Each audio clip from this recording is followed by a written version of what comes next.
guys, welcome to Log Cabin Gaming and our second episode of What the Fuck.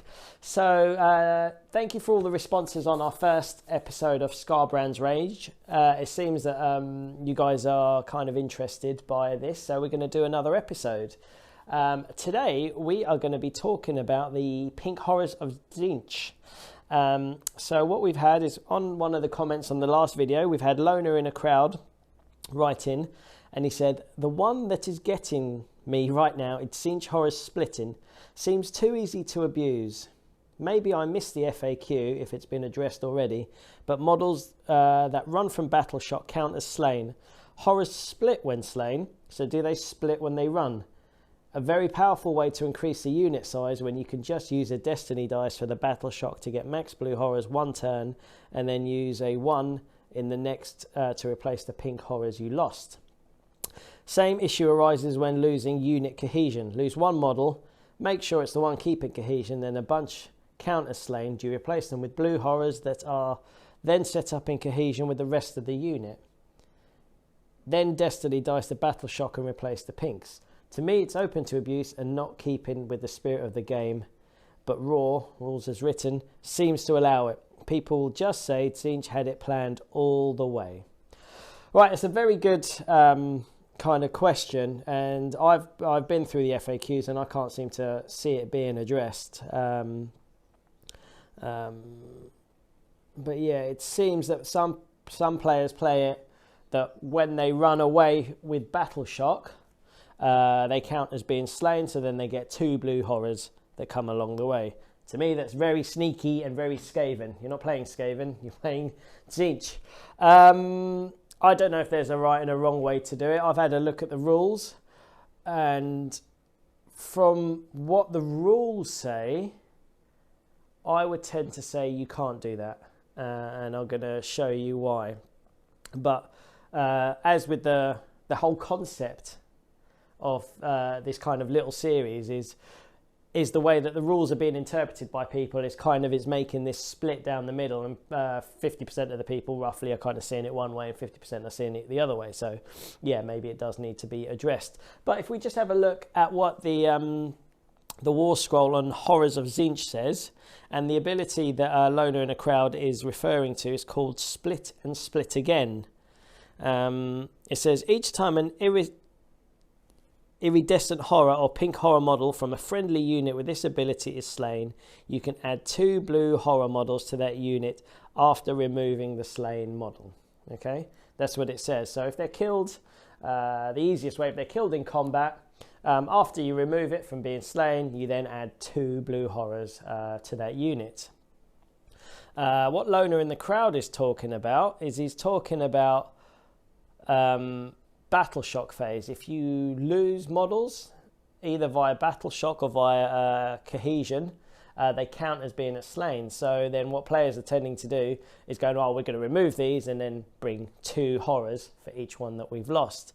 And this is where I think it probably doesn't work. So I've got I've got 2 rule books here. So we've got the thin pamphlet core book, and I've got the big daddy chunky 400-page core book, and it's only so I've got the right pages at the same time. So what we've got, if I have a look at here, we have in the core rules, so I'm looking at the thin one on page 7, which I think if you look at it in this big one, it is going to be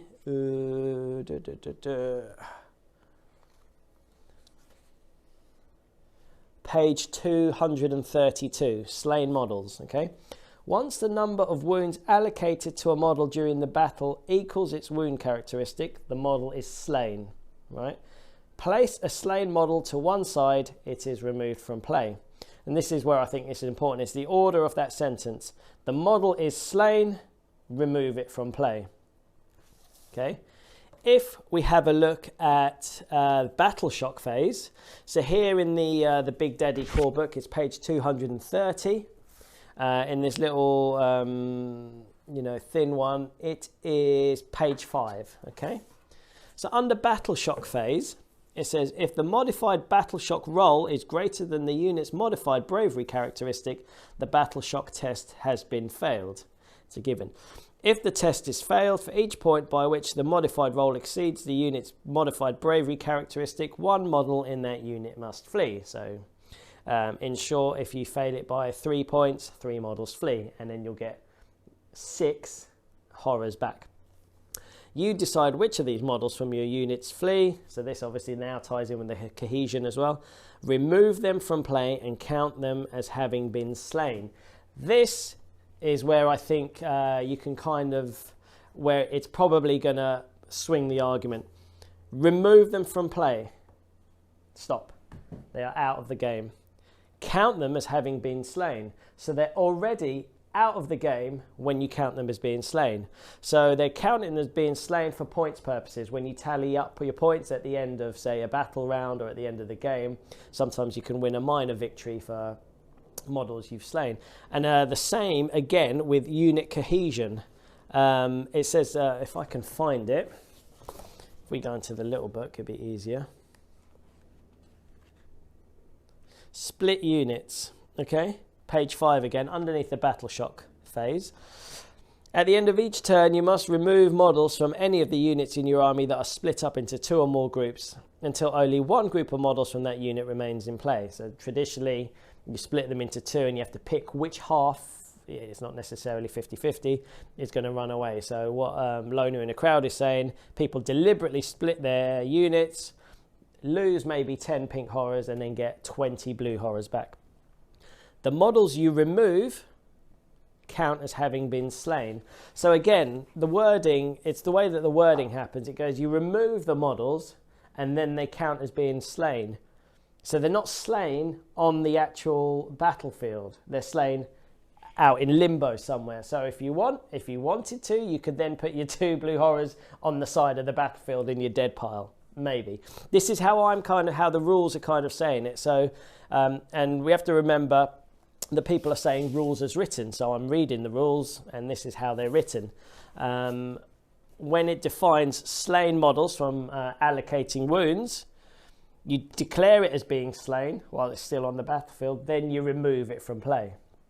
In the other instances, battle shock and split units, you remove it from play and then it counts as having been slain. So it's off the battlefield when it's being slain.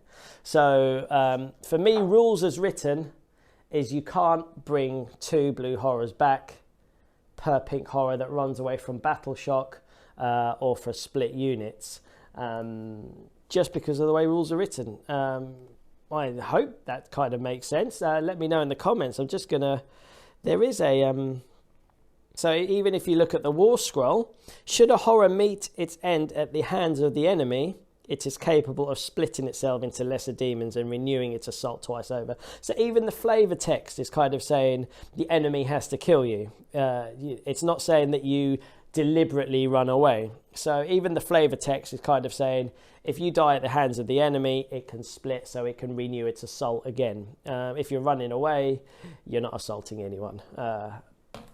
But yes, that is my take on it. You remove the models first from battle shock or split units, and then they count as being slain. So they're off the battlefield when they're being slain. So yeah, it's an interesting one. Hopefully now we've kind of explained it that way. Maybe some people kind of go, oh yeah, do you know what? I never saw it like that way.